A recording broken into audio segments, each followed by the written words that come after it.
కూకట్పల్లిలో ఓలా ఆఫీస్ దగ్గర ఆందోళనకి దిగారు క్యాబ్ డ్రైవర్స్. వారం రోజులుగా బుకింగ్స్ తో పాటు కమిషన్ సరిగ్గా ఇవ్వటం లేదని ధర్నాకి దిగారు.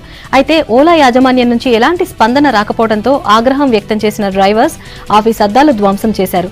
మరోవైపు ఓలా కార్స్ కి మాత్రమే బుకింగ్స్ ఇస్తున్నారని ఆరోపిస్తున్నారు డ్రైవర్స్.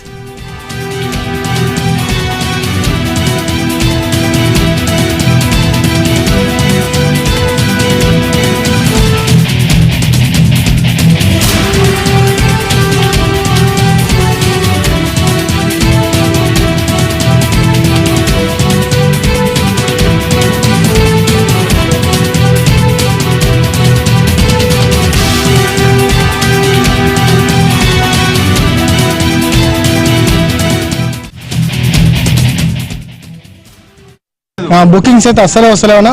ఓలా క్యాబ్ వాళ్ళకు వస్తున్నాయన్న బుకింగ్స్. మేము సొంతం బండ్లు తీసుకున్నాం, మాకు ఇస్తలేడన్న బుకింగ్స్. బిల్స్ బాగానే ఇస్తున్నాడు కానీ ఇప్పుడు ఈ వారం 15 రోజుల నుంచి ఇదే ప్రాబ్లం. బుకింగ్స్ ఇస్తలేడన్నా. బుకింగ్ నో ఇంటర్నెట్ అని చూపిస్తుందన్న. సిగ్నల్ వస్తలేదు, ఇదే ప్రాబ్లం వస్తుంది. మళ్ళీ మా ముందర ఉండే బండ్లకు వస్తున్నాయి, వెనుకున్న బండ్లకు వస్తున్నాయి, మాకు వస్తలేవు. వాళ్ళ కాడ 30,000 బండి తీసుకున్న వాళ్ళకి బుకింగ్లు ఇస్తున్నాడు. మేము సొంతంగా తీసుకున్న బండ్లకి ఇవ్వట్లేడు. 30,000 కట్టి వాళ్ళ కాడ బండి తీసుకున్నాం కదా, వాళ్ళకి బుకింగ్ చూపిస్తున్నాడు, మా బుకింగ్ చూపిస్తలేడు. ఇదే ఇష్యూ పొద్దున్నే ఎయిర్పోర్ట్ లో కూడా 150 బండ్లు ఈ సొంతంగా తీసుకున్న బండ్లు మొత్తం ఆగిపోయినాయి. వీళ్ళ కాడ తీసుకున్న 30,000 తీసుకున్న బండ్లు మొత్తం అవి ఆడ డ్రాప్ చేస్తున్నారు. మళ్ళీ దానికే బుకింగ్ ఇస్తున్నాడు. సిటీలోకి వచ్చి వాడు డ్రాప్ చేస్తున్నాడు, మళ్ళీ బుకింగ్ వచ్చి మళ్ళీ ఎయిర్పోర్ట్కి వస్తే అట్లా మేము ఉండగానే 3-4 సార్లు వచ్చేసినాయి. 3 రోజుల నుంచి బుకింగ్స్ సరిగ్గా ఇవ్వట్లేదు.